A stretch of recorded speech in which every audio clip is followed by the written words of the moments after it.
In this video, I'm going to teach you how to take a basic MIDI keyboard and turn it into a DAW controller.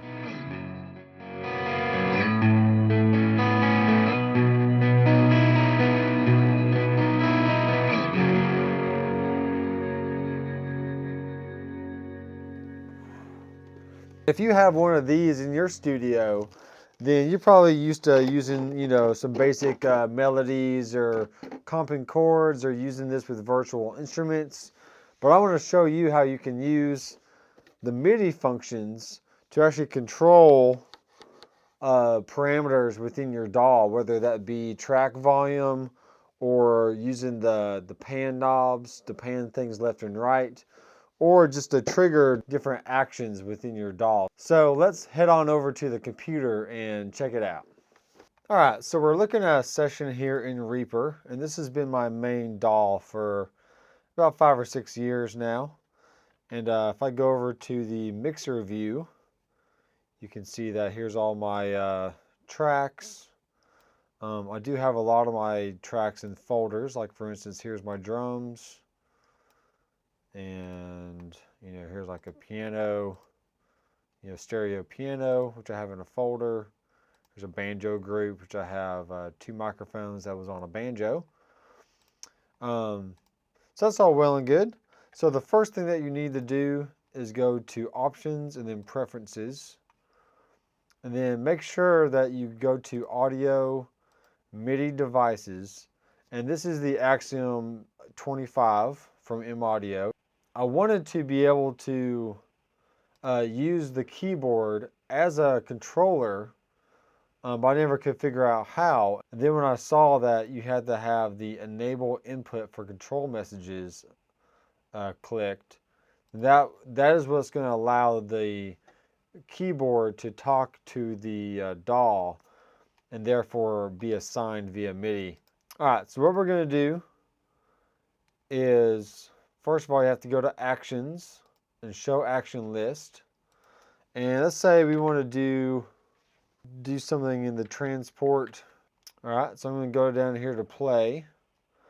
And we already have some actions set up for this. But let me go ahead and delete these so I can redo it. So I'm going to say Add.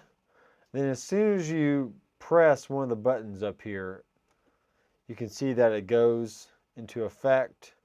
So I'm going to press OK, press Close. So now if I press Play,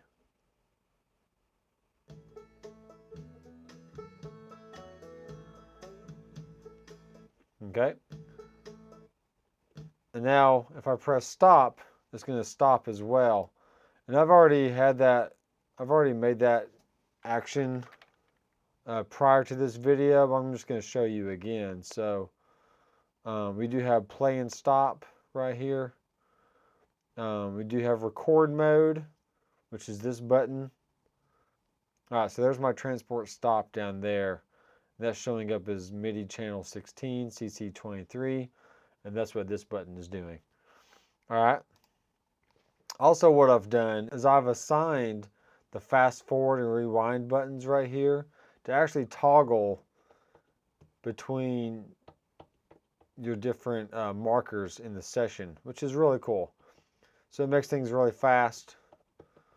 Just toggle back and forth between that. And so if I click on this drum group here, I can use my fader to move up and down. Okay. Now let me show you what you might want to look into here. Action list. Let's do track volume. All right, so you can have it set volume for master track or set volume for selected tracks. And that's what I'm doing here. All right, so if I say add, see it shows absolute soft takeover.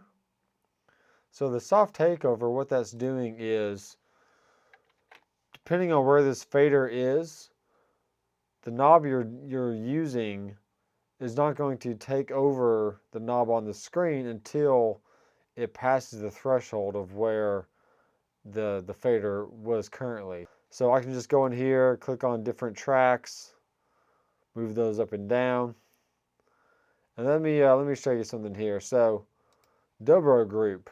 See, my fader is way up here, but the fader on the screen is down a little bit lower. So it's not going to move until I move that fader down past the threshold, and now you can actually see it move up and down. Okay, you can do the same for the vocal group right there, and that's pretty cool. Okay, so just without even touching the keyboard, I can ride my volume. I've already assigned these two knobs right here for panning. So I can pan left and right and adjust the width of those tracks as well. Okay, so that's pretty neat. I have assigned my P5 button to do, let me scroll in a little bit. So this is gonna zoom out to the full session.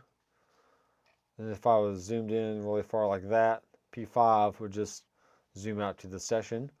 And then I've also assigned an action to the mod wheel. So the mouse wheel on my mouse is going to scroll horizontal in and out. But if I have my mouse over a track, I can use the mod wheel. So anywhere I have the mouse, that's where the zoom is going to focus. So I can zoom all the way out, go down to my fiddle track, go like here. I can still zoom horizontal. I can zoom like that, zoom back out. I can go to the piano. So there's some piano tracks there. So that's kind of neat. So I can go around and edit a little bit faster than normal, and then just press P5 to go out to the full session. Thanks for watching this video, guys, and if you have any questions, feel free to leave a comment down below. Until next time, I am Dr. McFarland, and I will see you in the next video. Keep rocking.